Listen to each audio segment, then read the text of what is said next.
நான் எந்தெந்த சீசனில் யார் யார் படம் பண்ணுறாங்களோ அவங்கள நல்லா ரசித்து முதல்ல அவங்கள வந்து நான் வந்து மாஸ்டராக எடுத்துப்பேன். ஃபஸ்ட்டு நான் படம் பண்ணும்போது என்னோட குருநாதர்களை வந்து வாத்தியாராக எடுத்திருப்பேன். இப்போ இன்றைக்கி லோகேஷாக இருக்கட்டும், நம்ம நெல்சனாக இருக்கட்டும், இல்லை நம்ம அட்லி வந்து வந்து எவ்வளோ ஹார்ட் ஒர்க் போடுறாரு படத்தில்.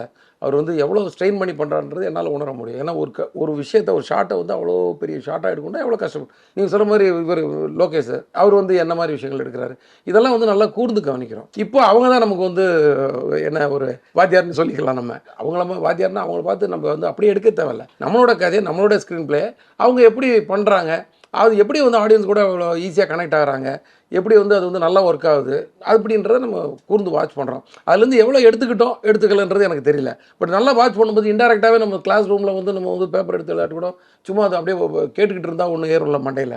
அந்த மாதிரி நம்ம பார்த்து அவங்க படங்களை பார்த்து ரசனையோடு பார்க்கும்போது கூட கொஞ்சம் மண்டையில் ஏறும். அதெல்லாம் தான் நமக்கு வந்து இன்றைக்கி வந்து அப்டேட்டடு ஒரு விஷயமா இருக்குது இன்றைக்கி எடுக்கிறவங்க படம் தான்.